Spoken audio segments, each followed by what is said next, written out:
What is up, guys? Welcome back to the channel. For over 40 years, the car behind me has been the answer to almost every automotive question. Want a luxury car? Buy a 3 Series. Want a sports car? Buy a 3 Series. Want to impress your neighbors but still make it to work in the snow? Buy a 3 Series. This is the 2026 BMW 330i. And on paper, it looks like business as usual.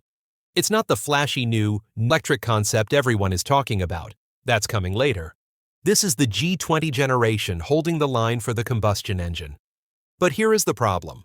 The price has crept up, the buttons have disappeared, and the competition, especially from the electric side, is fiercer than ever.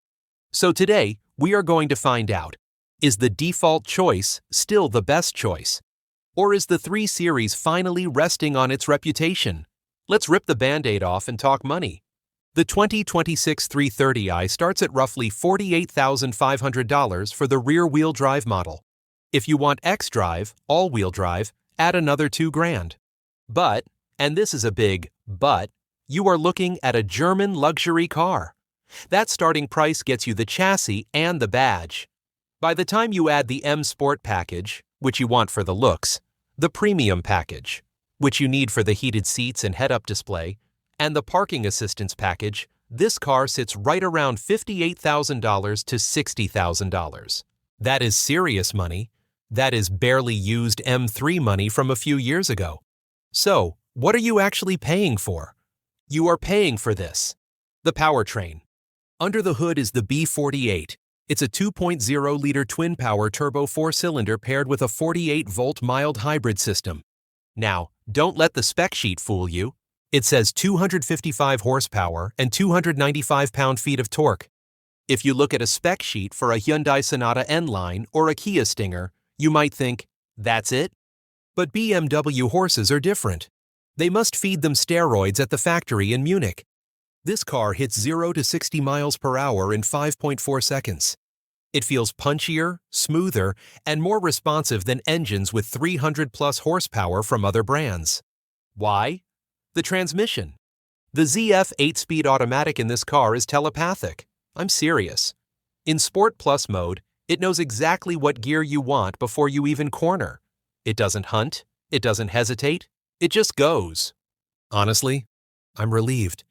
In an era where BMW is putting beaver-tooth grills on the M3 and glowing kidneys on the 7 Series, the 330i looks normal.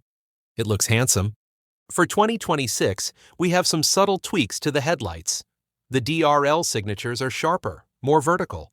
The rear taillights have this slightly smoked 3DL shape that looks fantastic at night. And if you get the M Sport package, you get the more aggressive front bumper, the Shadowline black trim, and these 19-inch wheels that really fill out the arches. It's aggressive, but it's understated. It's the kind of car that looks good at a track day and at a client meeting. It's aging like fine wine. Okay, let's hop inside. And this is where the controversy starts. Welcome to the curved display era. We have a 12.3-inch digital gauge cluster flowing seamlessly into a massive 14.9-inch infotainment screen.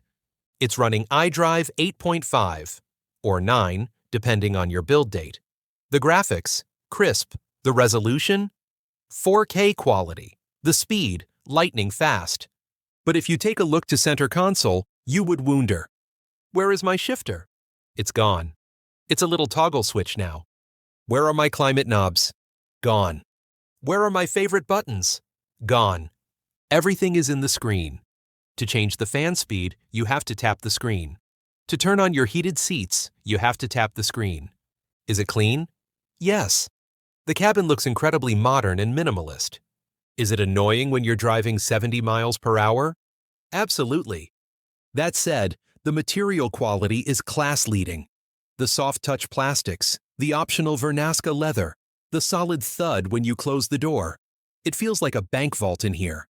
The Mercedes C-Class feels creaky compared to this. But you don't buy a BMW for the buttons. You buy it for the driving. So, how does the 2026 330i handle? This is why the 3 Series is king. The steering is heavy. Maybe a little artificially heavy in sport mode, but it's direct. You point, it goes. The turn-in is sharp, The chassis balance is perfect 50-50 weight distribution, and you can feel it. If you throw this into a corner, it doesn't understeer like an Audi A4. It rotates. It wants to play.